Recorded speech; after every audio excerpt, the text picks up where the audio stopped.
Good afternoon. Thank you.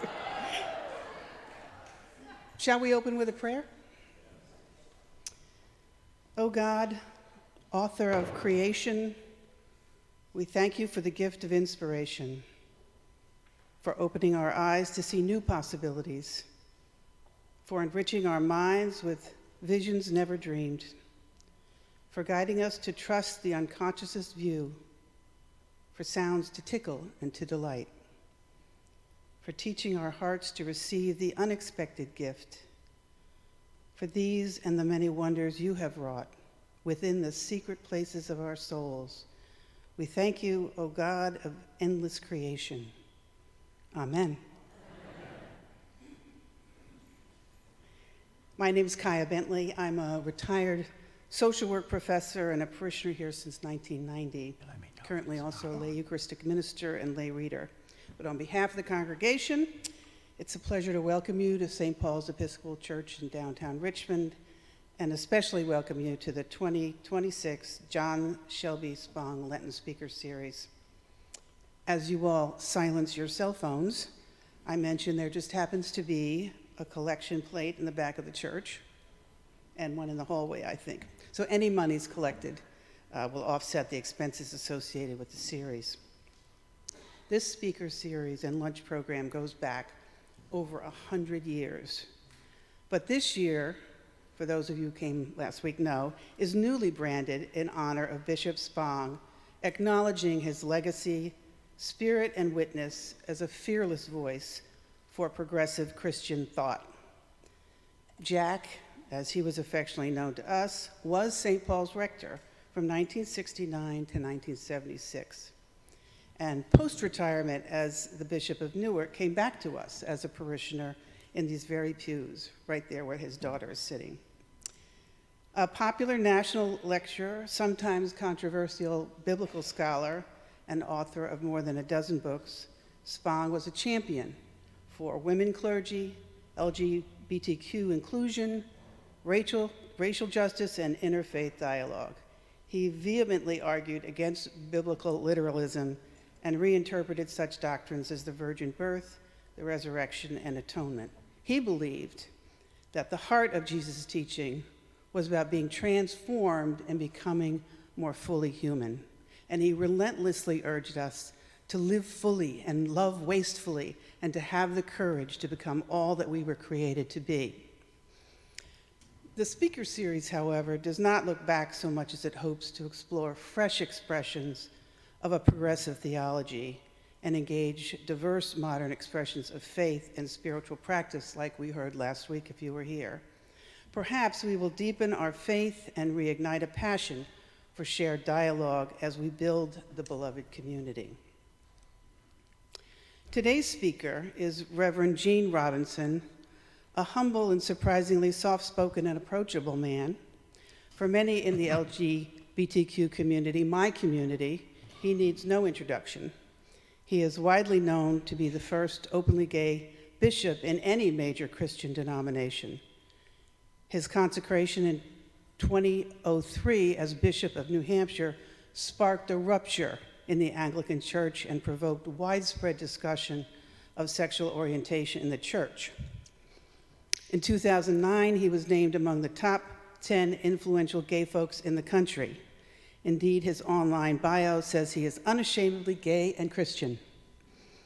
And by the way, he knew Jack Spong very well, as we will hear more about in 2 weeks when he comes to speak to us again. Today is more about his personal story and journey. Bishop Robinson, now father to 2 grown daughters himself, is the son of Kentucky's sharecroppers, raised in poverty. Before becoming a bishop, he served almost 30 years as active clergy and advocate for mental health and wellness, human rights, and education around tolerance. Since his retirement in 2013, he served in leadership roles at the Chautauqua Institute in New York and the Center for American Progress, a liberal policy think tank in DC.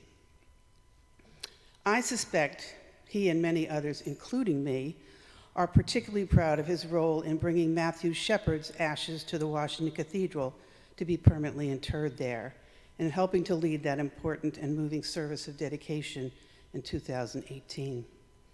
Thank you, Bishop Robinson, for helping all of us in the LGBTQ community and beyond feel seen and heard and loved by God. Here is our rector, Reverend Charlie Dupree, and Bishop Gene Robinson.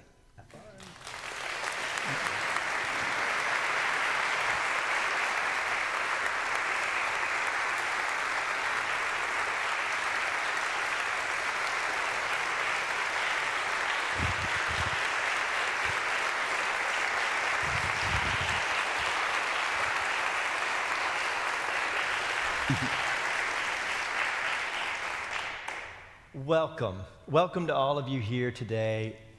Bishop Robinson, welcome. We're so glad that you're here. I'm delighted to be here. Thank you. I may be your newest parishioner. I know. I'm thankful for that also. Yeah.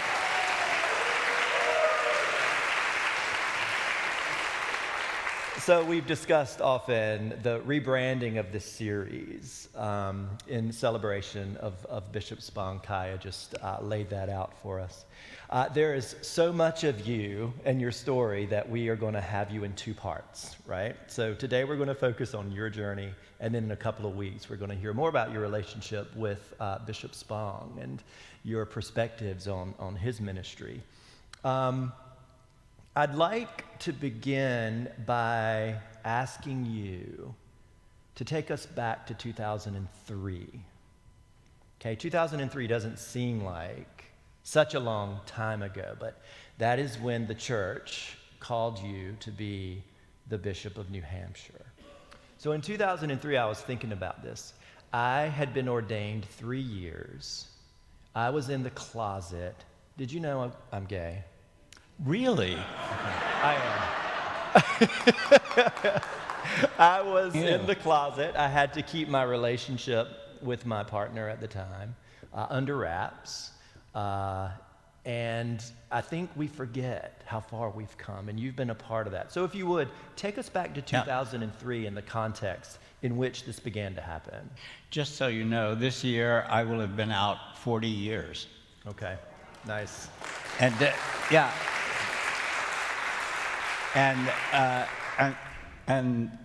1986 was a really tough time to be gay. Yeah, it's really hard to think back, right? We've made so much progress in so many ways around LGBTQ people that it's hard to remember. But I'll just give you one touchstone. So when the Diocese of New Hampshire elected me bishop, the sex that me and my partner of 27 years were having was a crime in 12 states. It's that recent, 2003. And it was 3 weeks later after my election, I don't think there was a connection, the Supreme Court ruled in Lawrence v. Texas that the anti-sodomy laws making that illegal were unconstitutional. So it was a really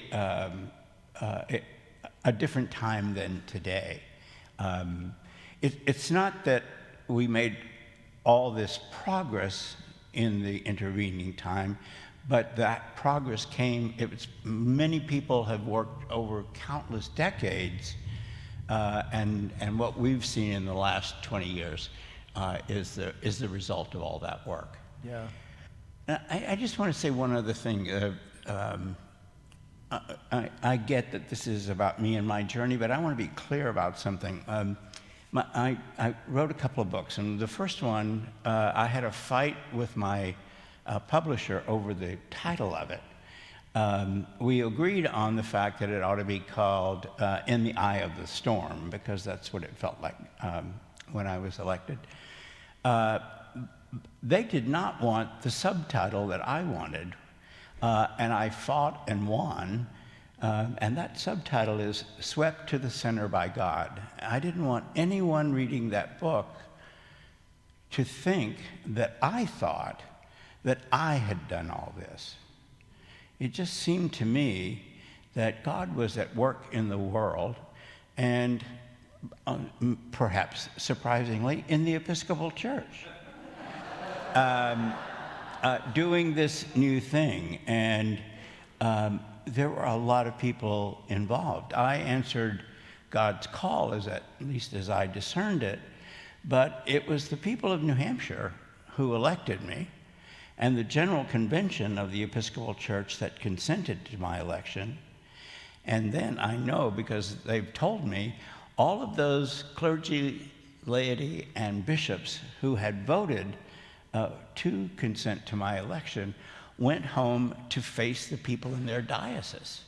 And so that process just continued and continued and continued. What most people don't realize is that with my consecration, the Presbyterians, Methodists, and Lutherans in particular kind of stopped what they were doing around LGBTQ people to see if this was going to kill us. Literally, to see if this would be a death blow for the Episcopal Church. And mercifully, it didn't turn out to be, and then they jumped in.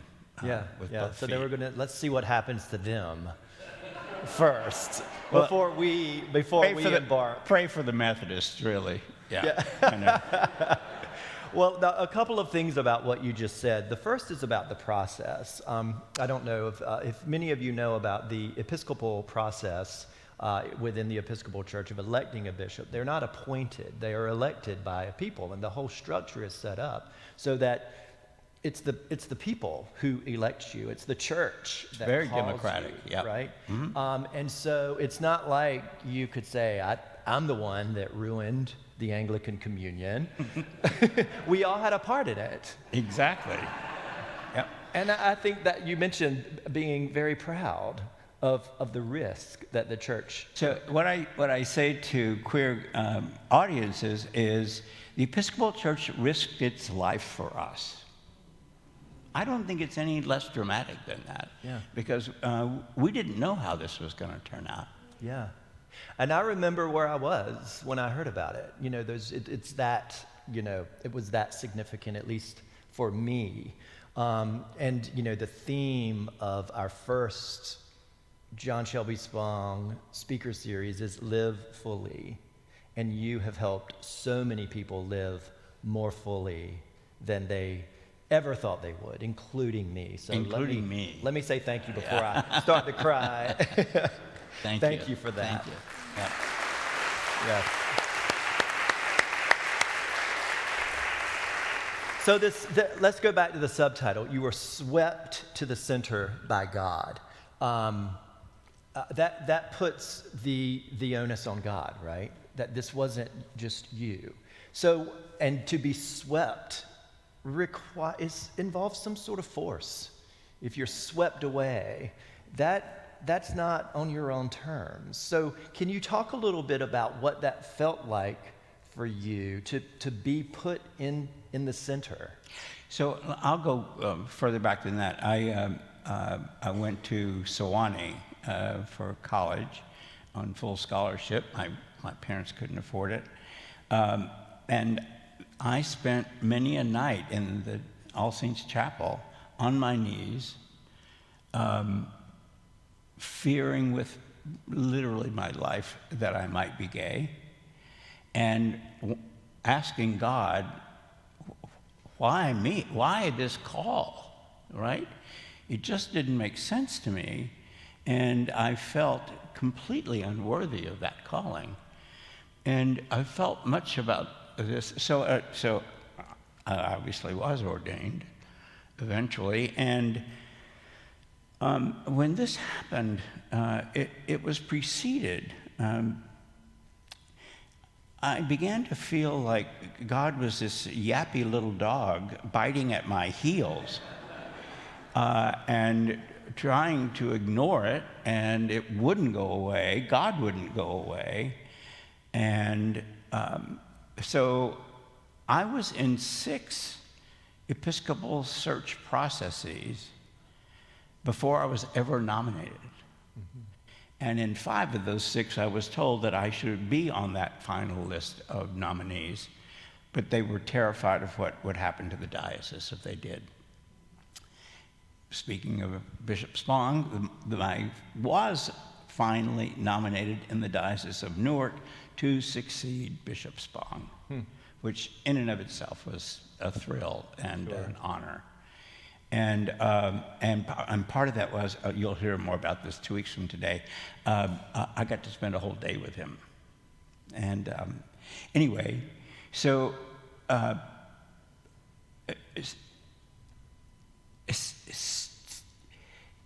so all of a sudden, I was again feeling unworthy of this. I mean, I think I'm Jewish in this way.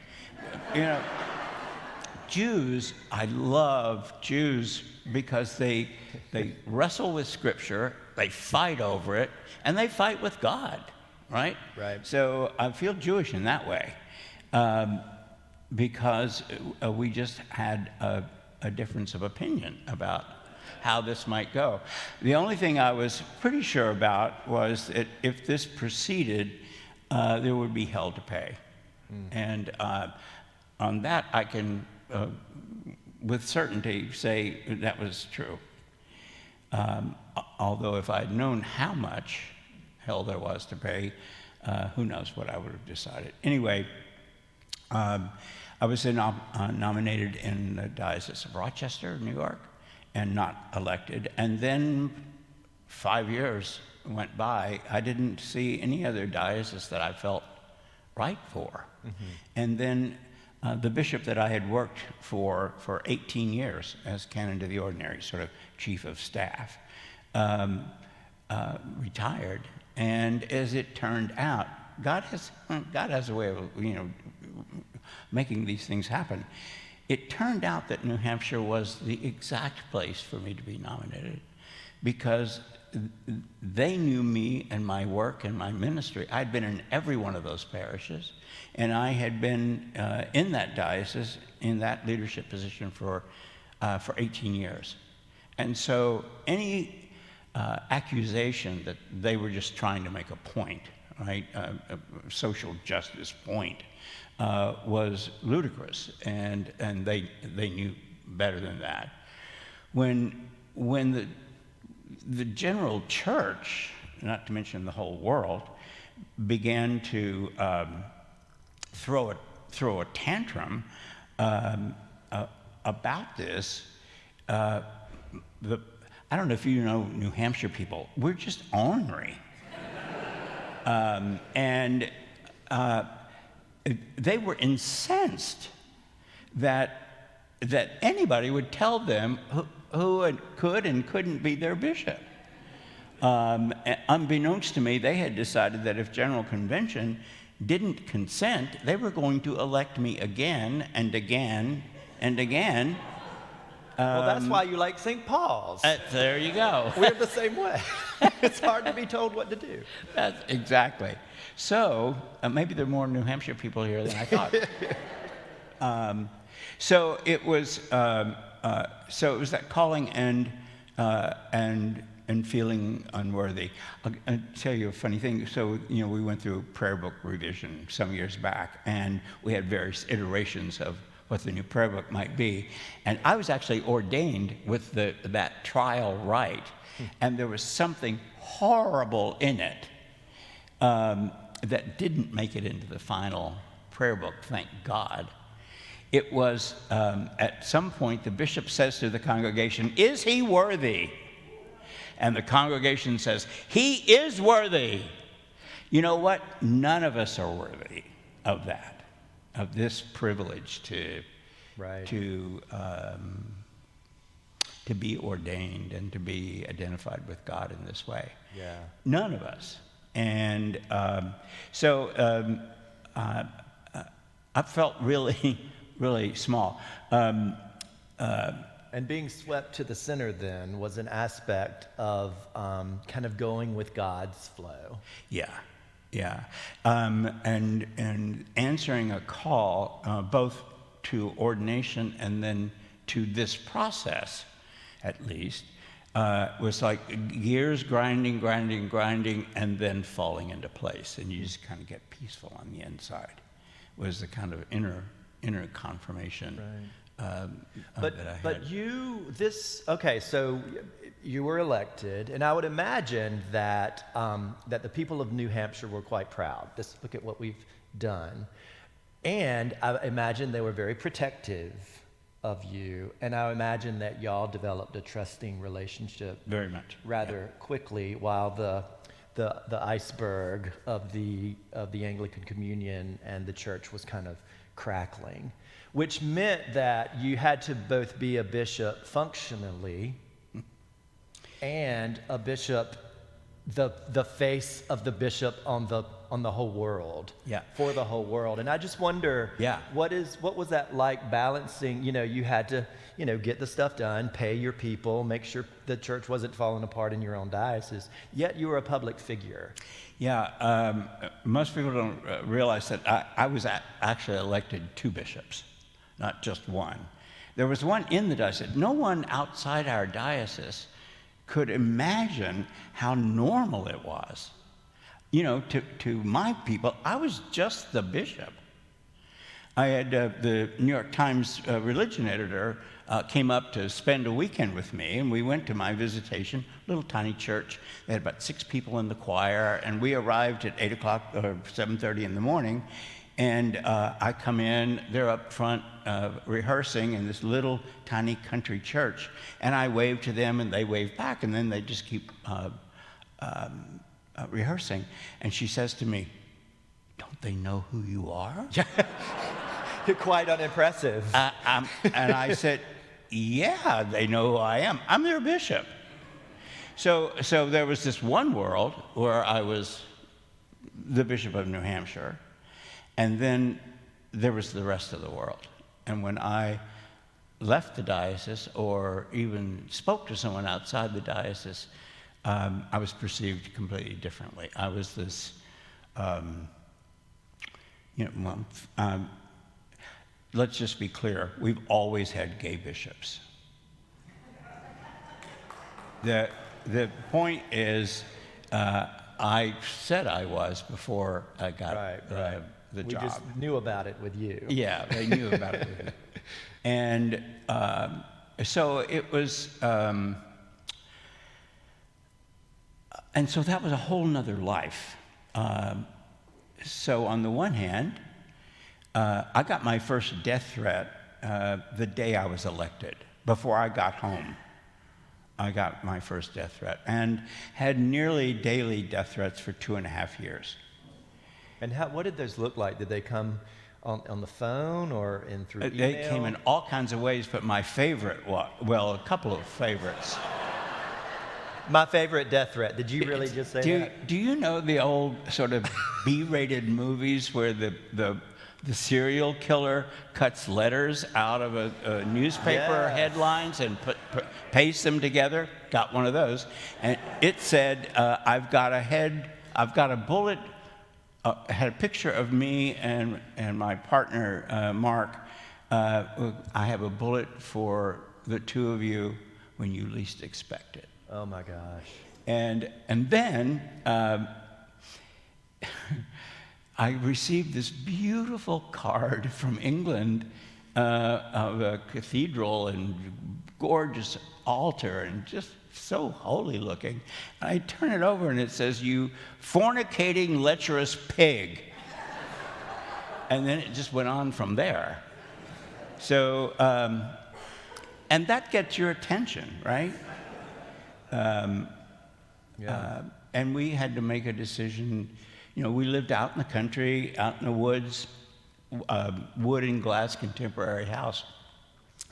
And it was about the time an abortion doctor was shot through his kitchen window in, I think it was Rochester, New York, or maybe Syracuse.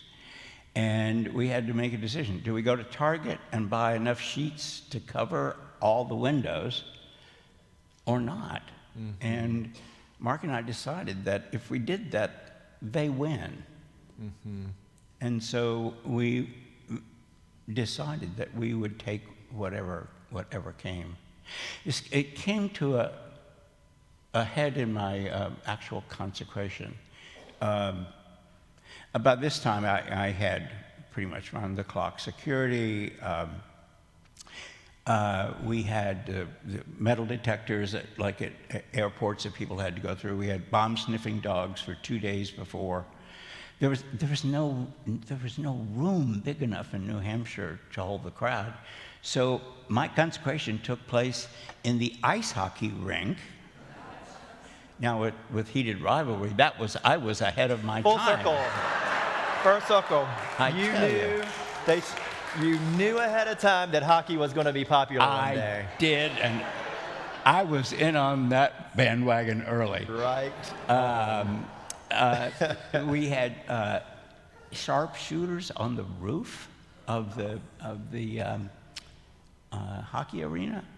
The folks from the Westboro Baptist Church showed up, 50 or 60 of them strong. Unbeknownst to me, the students at this ice hockey rink was on the campus of the University of New Hampshire, and about 300 students showed up to drown out the Westboro Baptist Church people. I didn't get to see much of that because I was kept under wraps and hidden, basically. Yeah. But just one last thing about that. So we had a plan so the guy standing next to me, dressed like a deacon, was armed to the teeth and was a part of the Pinkerton agency, who was my security people. And if shots were fired or a bomb went off, he was to, if I was still alive, fall on top of me and get me out. And we had designated a room to get me to, if I was still alive, to get me to. We asked 3 bishops to show up in that room, because it takes 3 bishops to make a bishop, right, laying hands on. We asked 3 of them to come to that room, and 1 photographer, so that if I was still alive, they could lay hands on me, make me a bishop, we'd have a picture to prove it, and the consecration wouldn't be foiled. That's what 2003 was like. Thank you. Wow, yeah, we forget that. It's occurring to me that we have 3 bishops in the room right now. Just saying.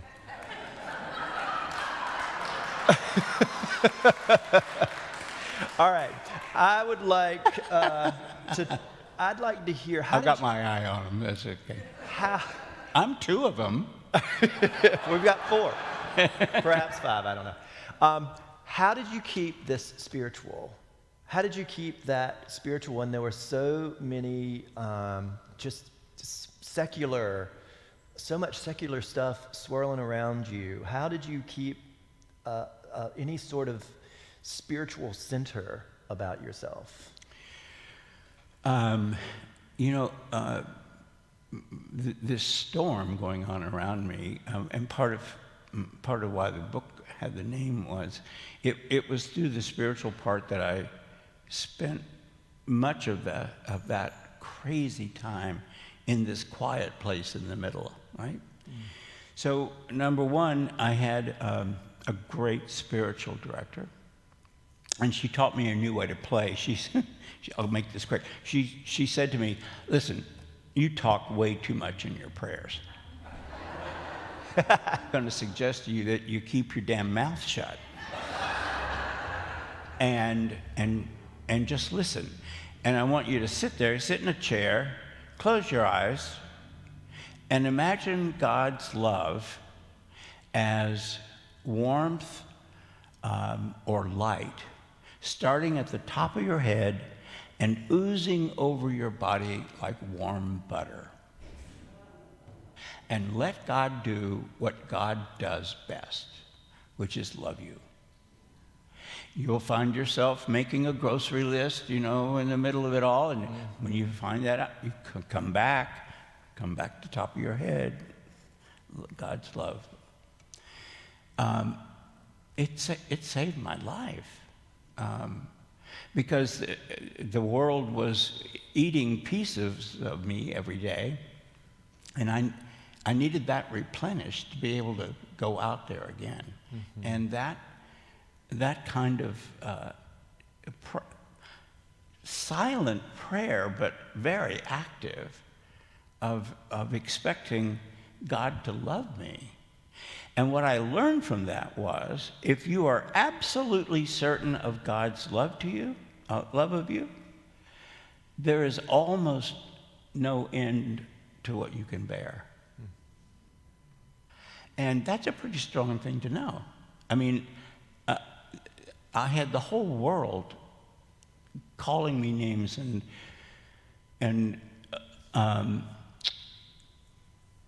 but I knew I was going to be okay. One of the things I came to believe, and it really helped me, was that whether I did this well or did this poorly, I was going to heaven. You know, I did this as a kind of the ordinary. I would be going to a parish on a weeknight to try to get the vestry and the rector not to fight, you know, to settle a conflict.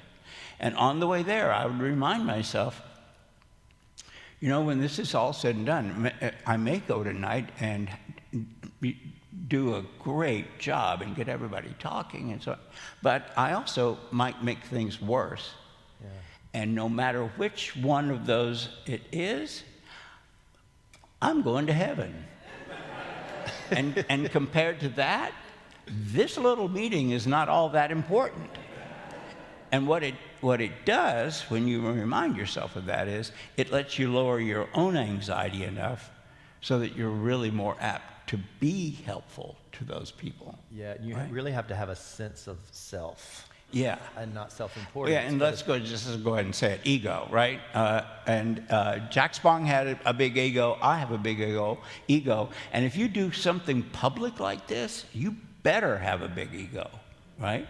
The question is, can you temper it with humility? I'm happy to say I just celebrated 20 years of sobriety, and in AA, we say that humility,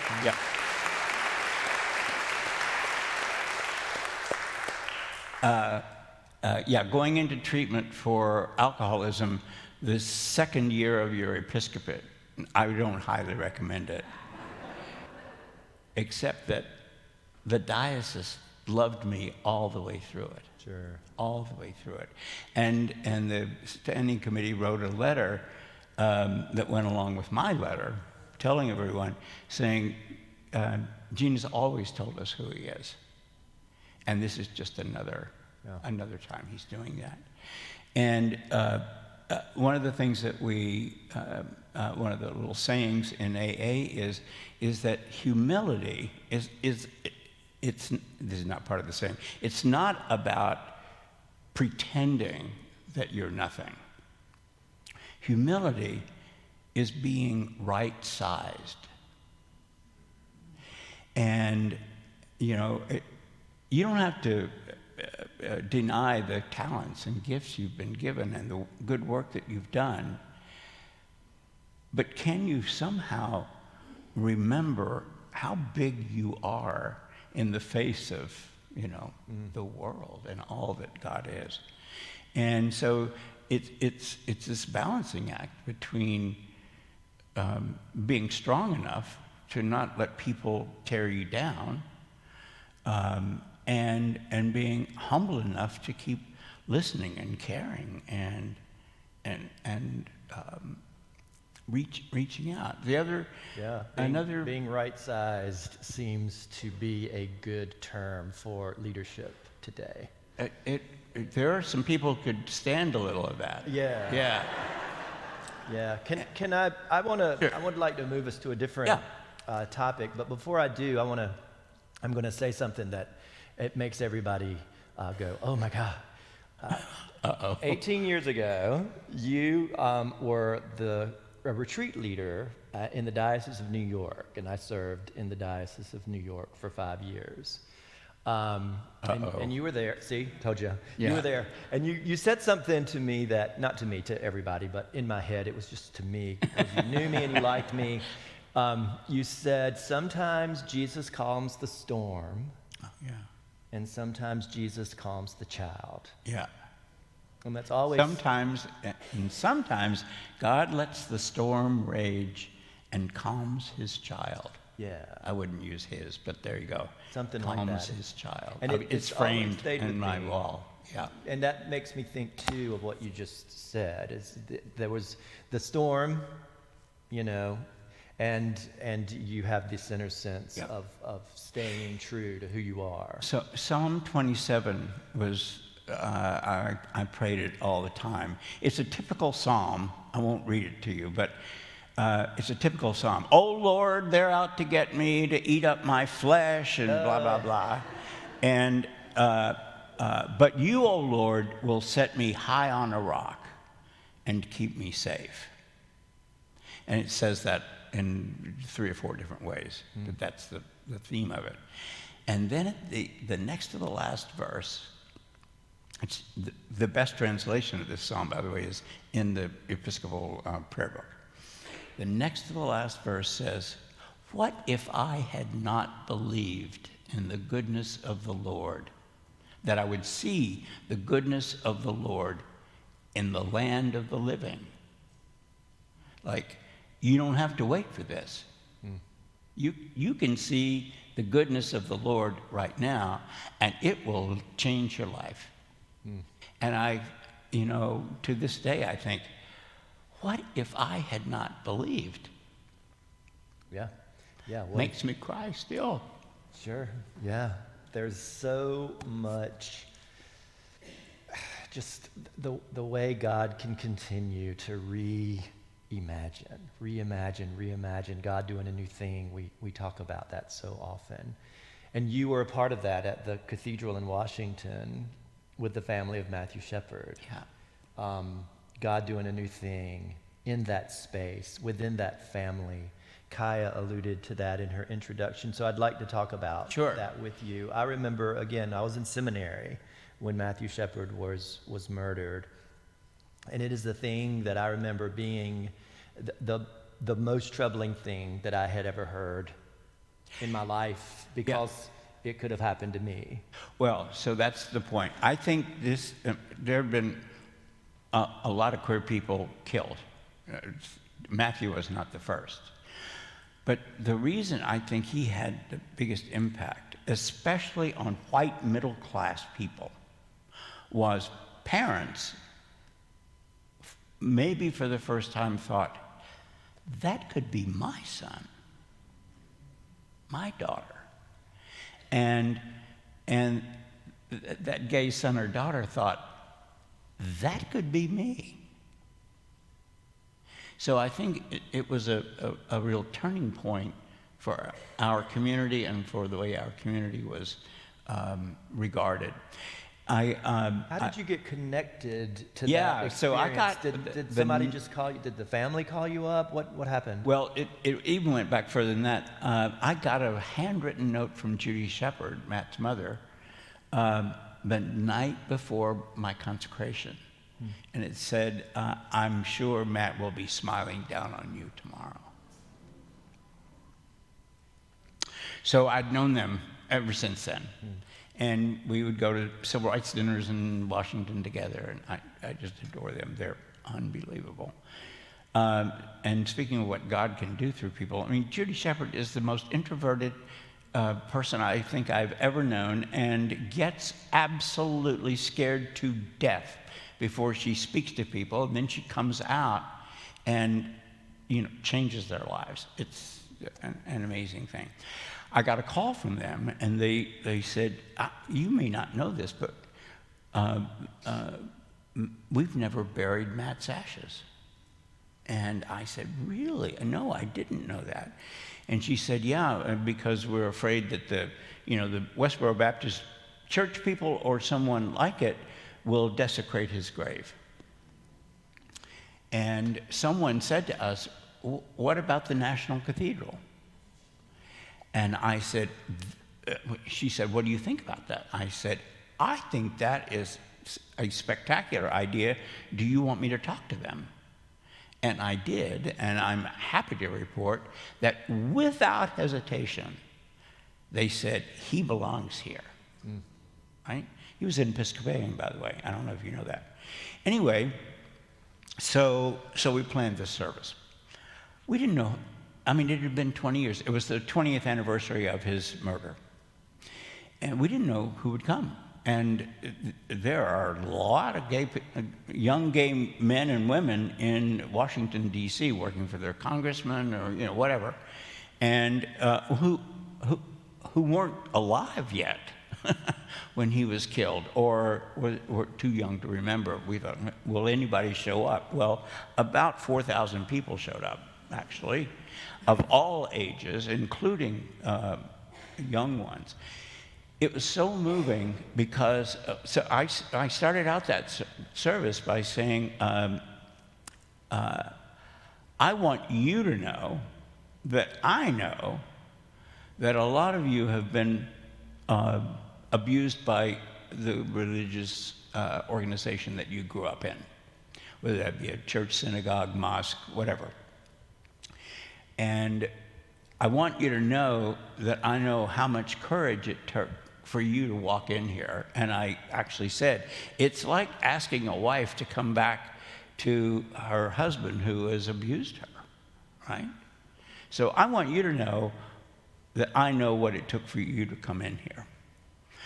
What we, all of us that day, realized, one, was that we thought we were done grieving Matthew Shepard, and we weren't. And second of all, the thing that happened was the National Cathedral, knowingly or unknowingly, became the stand-in for all of those people's religious institutions that they grew up in who had rejected them. The National Cathedral, in welcoming Matthew's ashes, that was a word of welcome to everybody sitting there. Yeah. And we were all a mess. Yeah. We were all a mess. And to me, it just seemed like a true show of authenticity for the church to really step up and say, we want to care for you. We want to be here for you. We want to be your home. We want, and it welcomed everybody in doing that. And I remember you saying in the funeral, welcome home. yeah, you're safe here. Rest in peace and welcome home. Yeah. Just no words. That speaks volumes, I think, to the way you have helped shape this church and open it up and break it open. Stephanie Spellers was here last week, and she talked about the church cracked Of open. her, And yeah. you had a big sledgehammer in that. Well, well, and so let me extrapolate just one step back, which is that we're all welcome home here, right? And it just happens to be a powerful instance of it, but it's true for anybody that wants it. We've got about 5 minutes. Okay. So I wonder, what happened after the service? Did you hang out with the family, with the parents? How did you get out of that moment? Oh, Lord. I almost didn't. I mean, so when Dennis Shepard walked in with the box with the ashes in it and handed it and said, "Here's my boy." See, that's how it was. I thought, hell, the service hasn't even started yet. And I'm a mess, right? Yeah. So I took Matthew's ashes out into the cathedral. The Gaymen's Chorus, I've been on their board, and I love them. And they have their offices in my parish church in Washington, D.C. They were singing. And I said to Matt, we're going to go out and listen to them. And then we came back in and started that service. But then there was this very private thing. Bishop Buddy, Marianne Buddy of recent fame. Yeah. You go, girl. Truth teller. And, yeah.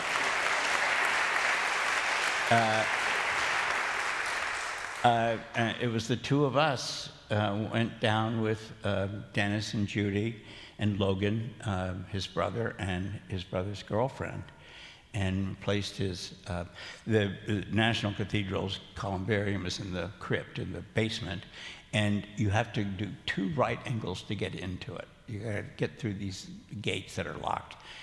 But with a spray gun of paint, you can't make 2 right angles. So he was safe from his grave being desecrated, which is what made them feel so safe.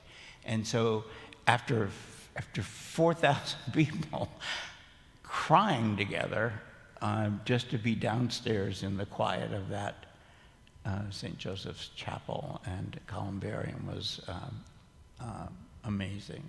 And then, as with any funeral, everybody told stories about where they were when they heard about Matthew's murder and what it meant for them, or what it meant for their family, or I finally came out to my parents because of that, or you know, blah blah blah. So yeah, it was Living fully, helping. yeah. That was a moment that helped people live fully, more fully than even before. Yeah. So as we wrap up, I'm wondering, you've had a journey. We are all on a journey. Every human being has a journey that is before them. What words of encouragement or advice or guidance or counsel would you give to those of us who are so tired of the way the world is right now, and who see a better, who crave a better way? What has sustained you, and what would you share with us? I will, let's see, I'll make a statement, and then I will caution you about something. How about that? Can I do that? Sounds great. Except I can't remember now what the thing was I was going to say. Are some of you having this trouble too? Like, yeah. Don't ask me what I had for dinner last night, okay? So the caution is, for this time, and it is a directive as much as a caution, is to remember that no matter how badly you're being treated, it does not relieve you of the responsibility for treating your detractors, or the source of that hate, as the children of God they are. I wish it did, because it would be a lot easier. Right. But I don't believe it relieves us of that responsibility. And if we can, which has nothing to do with liking them, really. Jesus never told us to like our enemies, just to love them. And that has to do with respecting the dignity of every human being, right? Sure, yeah. And I guess the other thing I would say is, this thing that fed me, which was to give God a little space to do what God does best, which is to love me. Find some space for yourself. I was shocked at what it did for me, what God did for me in that moment. And it doesn't require you to do anything but show up. You know? Mm-hmm. You don't have to be able to pray pretty prayers. You just have to show up and let God do what God does best. And it'll change your life. And it'll make you hopeful again. Hope. We need it. Harvey Milk always said, you got to give them hope. Yeah. Yes. Well, you know, I'm so thankful that you'll be back in 2 weeks. Me This too. is the first time I've been like, we'll see you again. So we'll see you in 2 weeks. A few announcements. Don't forget that there's lunch afterwards. And the way to get there is to exit either these brass doors or these brass doors. Just head for the brass doors.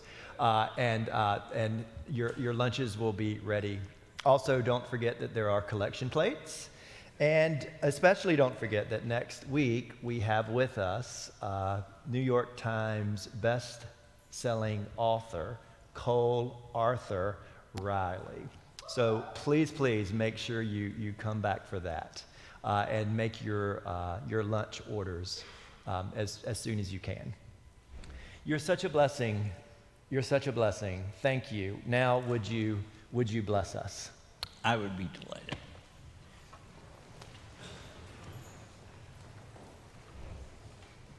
And now may the peace of God, which passes all understanding, keep your hearts and minds in the knowledge and love of God and of God's Son, Jesus Christ, our Lord. And the blessing of God, Father, Son, and Holy Spirit be amongst you and remain with you always. Amen. Amen. See you next week, everybody.